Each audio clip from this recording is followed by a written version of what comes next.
আজ স্বামী বিবেকানন্দের জন্মদিন। 1863 সালের 12 জানুয়ারি কলকাতায় জন্মগ্রহণ করেন তিনি। প্রতি বছরের মতো এবছরেও তার 162তম জন্মদিবস পালন করলেন কামারহাটি পৌরসভার 24 নম্বর ওয়ার্ডের কাউন্সিলর বিমল সাহা।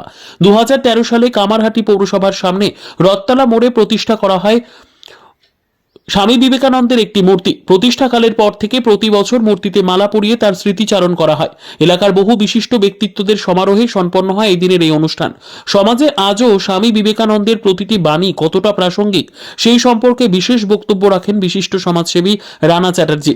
সবশেষে মশাল জ্বালিয়ে মিষ্টিমুখ করে সম্পন্ন হয় এদিনের এই অনুষ্ঠান। স্বামী বিবেকানন্দের কথা দিয়েই বলি, স্বামী বিবেকানন্দ খুব অসীম কষ্ট যন্ত্রণার মধ্য দিয়ে তাকে কাটাতে হয়েছে, কিন্তু কোনোদিনই ওই মানুষকে নেতিবাচক কিছু তাকে স্পর্শ করে। বরাবরই পজিটিভ ছিলেন এবং সবসময় হাসি মুখে থাকতেন।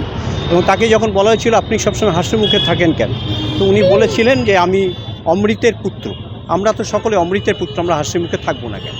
সুতরাং আমি নেতিবাচক চিন্তাকে কখনোই গ্রহণ করি না। জীবে প্রেম করে যেই জন কথাটা সত্য করেই আজকে সারা ভারতবর্ষ জুড়েই বহু সংগঠন, বহু রাজনৈতিক সংগঠন, বহু আধ্যাত্মিক সংগঠন, সকলে মিলে বহু প্রতিষ্ঠান অবশ্যই ভালো কাজ করছে এবং মানুষের সাথে গিয়ে কাজ করছে। তবে কালে কালে অনেকটা সময় পেরিয়ে এসেছে। 123 বছর আগে স্বামীজি মারা গিয়েছেন, তার ফলে কিছুটা তো তার নেতিবাচক প্রভাব পড়বেই একটা মানুষের। অত বড় একজন মানুষ, তারপরে তো আর স্বামী বিবেকানন্দ বলে আমরা কীভাবে কাউকে পাইনি। সুতরাং হয়তো কিছুটা বিচ্যুত লক্ষ্য করা যেতে পারে, কিন্তু আমি মনে করি যে সারা ভারতবর্ষের বহু মানুষ, বহু আধ্যাত্মিক সংগঠন, বহু রাজনৈতিক সংগঠন, তারা কিন্তু স্বামীজির বাণী এবং স্বামীজির ইচ্ছাকে মেনে চলছে। আমি কোনো নেতিবাচক এটাতে দেখতে পাচ্ছি, সবটাই পজিটিভ।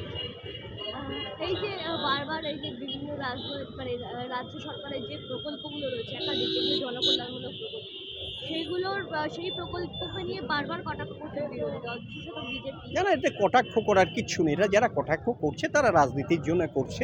অ্যাকচুয়ালি তারা নিজেরাও জানে, বিভিন্নভাবে জানে যে আমাদের এখানে যেমন একজন সিপিএমের একজন নেত্রী এসে বলে গিয়েছিলেন যে সরকারি যে প্রকল্পগুলো দেওয়া হচ্ছে সেগুলো যদি আমাদের লোকেরা না পায় তাহলে হাত গলা থেকে ঝুলবে।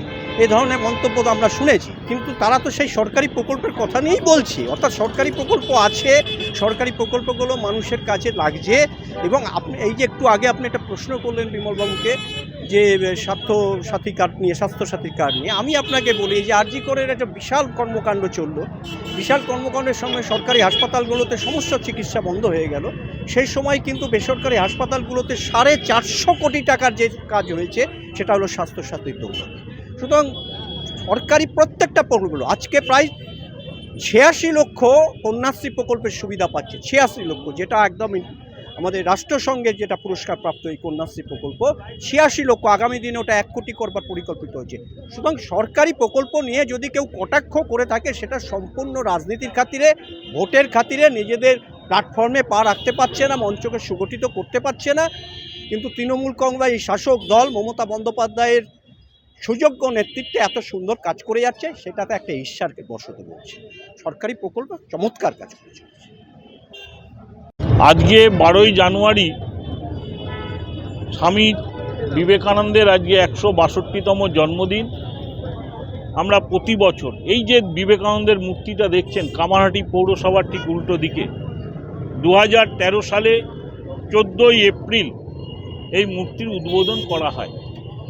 এখানে উদ্বোধন অনুষ্ঠানে ছিলেন, যিনকা উদ্বোধন হয় সাংসদ সৌগত রায়, বিধায়ক মদন মিত্র থেকে শুরু করে বেলুর মঠের মহারাজ, আমাদের আদ্যাপীঠের মুরাল ভাই থেকে শুরু করে রামকৃষ্ণ মিশনের মহারাজ এবং তারপরে আলমবাজের মহারাজরা এখানে ছিলেন। এবং কয়েক হাজার মানুষের উপস্থিতিতে এই বিবেকানন্দের মূর্তি এখানে স্থাপন করা হয়। এবং তার পরের বছর থেকে আমরা এই রথতলা থেকে কামারহাটি বেলঘরিয়া বিবেক শোভাযাত্রা শুরু করি, এই রথতলা থেকে স্মৃতিমোড় পর্যন্ত। তারপরে আস্তে আস্তে 2016 থেকে শুরু করলাম আমরা 2 নম্বর খেলার মাঠ, যেটা কামারহাটি পৌরসভার দেশপ্রিয় নগরে, সেই দেশপ্রিয় নগরের 2 নম্বর খেলার মাঠে বিবেক উৎসব 12 দিন ধরে আমরা উদযাপন করতাম। এবং এটা বিশাল আকারে ধারণ করেছিল। এবং করোনার পর থেকে আমরা সে বিবেক শোভাযাত্রাটা আর করতে পারিনি, যে কোনো কারণেই হোক। এবছর আমরা সবাই মিলিত হয়েছি, সবার সহযোগিতা পেয়েছি এবং আগামী বছর থেকে সেই কামারহাটি বেলঘরিয়ার বুকে যে ঐতিহ্যপূর্ণ কামারহাটি বিবেক উৎসব, সেটা আমরা শুরু করতে চলেছি। এবং আজকের পর থেকে আমরা চিন্তাভাবনা কিভাবে কি করব, কিভাবে এগোবো, কিভাবে স্বামীজির যে পথে আমরা, স্বামীজি যে কথাগুলো বলে গেছেন, জীবে প্রেম করে যেই জন সেই জন সেবিছে ঈশ্বর, আমরা সেই জিনিসটা পালন করতে পারি। এবং বাংলার মুখ্যমন্ত্রী মমতা বন্দ্যোপাধ্যায় একটা স্বামীজির তিনি হচ্ছে আদর্শ। এবং বলতে নেই, মমতা ব্যানার্জি যেভাবে সাধারণ মানুষের পাশে দাঁড়িয়েছেন, এক টাইমটা আমরা দেখেছি বিবেকানন্দ এই ভারতবর্ষটাকে আজকে বিশ্বের দরবারে তুলে দিয়েছেন। তাই মমতা বন্দ্যোপাধ্যায় আজকে কিন্তু মনে রাখবেন, ভারতের কাছে কিন্তু খুব একটা বড় মুখ হয়ে দাঁড়িয়েছে। সারা ভারতবর্ষের মানুষ মমতা ব্যানার্জিকে কিন্তু চাইছে, এটাই আমাদের।